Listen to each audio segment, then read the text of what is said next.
This video is brought to you by Miniature Market. Thousands of board games, discounted prices, miniaturemarket.com. Hello my friends, it's the Game Boy Geek here. Today, we're gonna be smelling the grass of spring. One of my favorite things to do when the snow would clear as a kid is get that smell of grass being cut. Although I always hated being the one to cut the grass, but that's what we're doing today. We're bidding on jobs to cut people's grass, mow money from Mayday Games. This is up to 6 players. Takes about 30 to 45 minutes to play this game. It's sort of a blind bidding mechanism game, but got some interesting mechanics. Let me show you how it's played. I'll see you on the other side.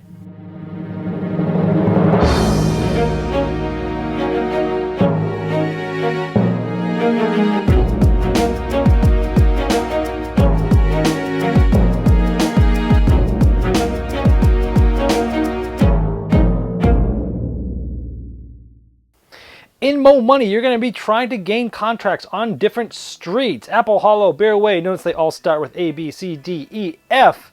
And it essentially uses many of these as however many players there were. So if there's 3 players, we'd use the first 3 streets where the contracts will be bid upon. Each player will take a color. This is orange, and they will take the letters of the different streets that are in this game. Remember, there's only A, B, C for 3 players in this game, so we take that, and we take an odd job token.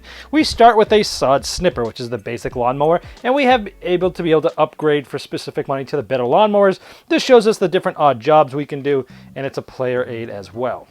And each player is going to flip these over so nobody can see what's what, and they'll also be given 3 bluff cards.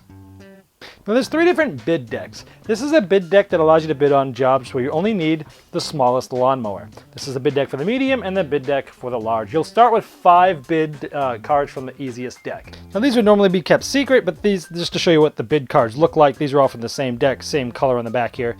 And this tells me how much each of these cards is going to allow me to bid. Stars I'll talk about later, and here are different odd jobs as I mentioned. You can link 3 symbols of any of these for odd jobs. We'll talk about that a little bit more in just a moment. Now, depending on the amount of players, specific contract decks will be set up, and they'll all be set up with the 1 on the top and everything's face down behind it. Now, in this one, what means is we're going to go through a bidding phase here, and this means that only the lowest lawnmower can bid on this, and you need exactly 2 cards to bid, and it's the same for all 3 just to start the game. So let's say I want to bid for this. And let's see, I had my cards. What I'll do is I have to do exactly 2 cards. So what I'm going to do is I'm going to do this card face down, which is a 1. And I'm also going to do a bluff card because I'm going to try to win this, because in this game, you're trying to win the bid, and you win the bid when you have the least amount of money. So I'm trying to win this bid. Now, of course, it's a catch-22 because the least amount of money wins it, but you also get the least amount for doing it. So I'm just going to try to win this one here. I'll take my B token and put it face down on here. Now, you can only bid on 2 things at once during the round. So I'm bidding on this B, and I'm bluffing. And the other one, I'm actually going to do odd jobs. If you see, I have 3 of my bid cards. They all have the fence. So I'm going to bid like this, and I'm going to put my odd jobs token face down on it. You only bid 2 piles, and then once everyone's ready, we go to see who wins. So everyone would flip over their tokens and their bids, and we would start resolving odd jobs first. Now, because I did this odd job of the fences, I look at this and I say, okay, the fences got me $9, but because I claim doing an odd job, I get 3 more.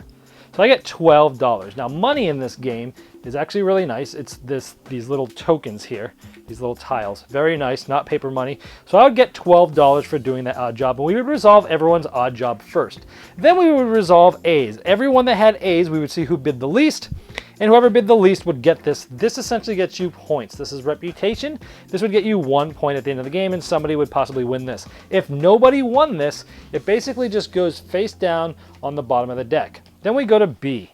Now let's say I did 1 card and a void card, and pretty much somebody else bid 3, so I beat his bid, and nobody else bid on it. I would win it. So I would get this back in my hand. These cards that I used to win would go out. This would go out. I always get my bluff cards back.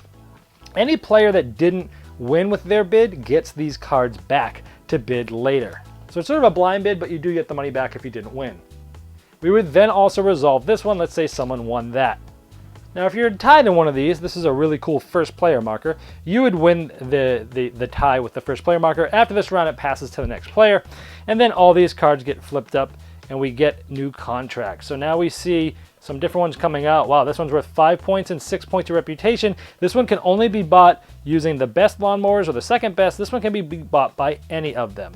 If there is a star here, this means that you need 3 cards exactly, and all 3 of them need to have these stars on them. Now at the beginning of the phase, at the beginning of the next round, you get to do some investments. So what I'm going to do is I'm going to buy this for $3. So I flip this thing up. I spend 3, so I would get rid of my 5. I'd get 2 back. And then I would have this turf trimmer. Now to buy bid cards for this, it's $3. And since this one needs 3 of them, some people might not be able to afford it. I'm actually going to spend all $9 and buy 3 cards with the medium lawnmower. So I would get to buy 3 for $9, and that basically I'm done investing. Once everybody's invested, we go back to the blind bidding again. Now this one needed 3 cards with the stars, and I only got 2 with the stars, so I wouldn't be able to actually bid on these on this one this round, but I could use them for later, or maybe I could use them for odd jobs. And we would continue bidding like this, people getting these, until one of these deck empties. At that point, it's the end of the game. Now, when you're bidding, if you did not win anything that round and you did not do an odd job, maybe we bid for 2 different contracts, we did not win, at that point you've taken all your cards back, because you do that when you lose, and you can do an odd job right then. In this case, let's say I have 3 fences again, I would get $9. I would not get the $3 extra that you usually do when you claim an odd job, but you still get, it's sort of a consolation prize. If you don't get anything in the round, you can still throw down cards to get odd jobs and get some money. Also, when you're bidding, you can actually add one of your previously won contact cards as staking your reputation. So if I had bid $3, $6, $9 for something, and I put this in with it, it's 9 minus 1, which is 8, and essentially I would get 8. I'm bidding 8. Now, I would actually still receive the $9 if I won, but it allows me to try to get a little bit lower than other people. Whether I win or not, this goes out of my hand, so I'm giving up points for a little bit lower of a bid. Now, essentially, that's the game, but you're trying to figure out when to upgrade, which cards to buy when.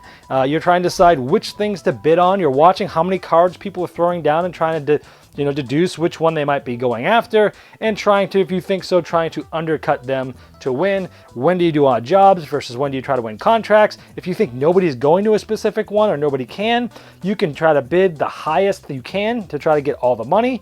But if anybody else bid there, you're probably not going to win it. Interesting decisions here, and that's how you play, in general, Mo Money. All right, well, there's Mo Money. There's a lot to like about this game. Number 1, the theme. Cool theme. I really like when people are coming up with interesting things to do with cool themes. I mean, I'm tired of seeing zombies and fantasy and the same old rigmarole, and this is cool. It's a cool little theme that no one else is doing, and I like it. And even cooler is that the mechanisms match the theme. Whoa, great idea, right? So you're doing this blind bidding thing, and you're trying to bid on these different streets, and I like how the game scales because there's as many streets as many players. So even playing down to 2 players, this game was cool. There's not many bidding games. It's the core mechanism of bidding that works with 2 players, and this one does that because of the way that the streets scale with the number of players and the way the different contract decks get created with a different amount of players. And it's thematic because it's like, okay, I gotta guess which ones you guys are gonna bid on. And based upon how many cards you throw down, I have an idea of where you might be going. Sure, some of those might be those bluff cards. Maybe you're even doing an odd job. But I have some possible idea, knowing what you just bought, watching, paying attention during the buy rounds, and trying to figure out what you're going for, and then guessing where you might go. I like being able to be like, you know what? I have a feeling no one's going for this one right now. It's a low point score. They just went to the bigger ones. This one's only a little one. I'm going to go there and throw my highest dollar values for this lowest bid, the lowest level. And you know what? If I'm right, I'm going to make a lot of money. If I'm wrong, well, okay, well, I went for it. And I like that because when you do try to win, you're like, if you think, oh, everyone's going to go for this one right now, you need the lowest bid. And you're trying to get the lowest bid, but if you win, sure, you get the points, but you don't get a lot of money. Interesting. I like when you blind bid and you don't get anything, you get the cards back. I like if you don't win anything at all, you get to throw down an odd job to get some money there. The mechanisms in this game really make sense. They tie into the theme, and for a blind bidding game, if you don't like blind bid games, this is still one to check out because it feels quite different. And I think it solves a lot of the problems of those blind bidding games by getting them back, by getting consolations of odd jobs when you don't get anything. And I like the whole press your luck or guessing aspect of, I'm just going to go in there and throw a bunch of money down. So overall, I liked it. I liked it had a little an arc to the game where you're building up money. You're trying to do these odd jobs to get a bunch of money, to buy a bunch of cars, to be able to upgrade your motors. Interesting game. If you like bidding games at all, check this one out. It's a lot of fun. And even if you don't, you should still check this out because it is still a lot of fun. And that is Mo Money.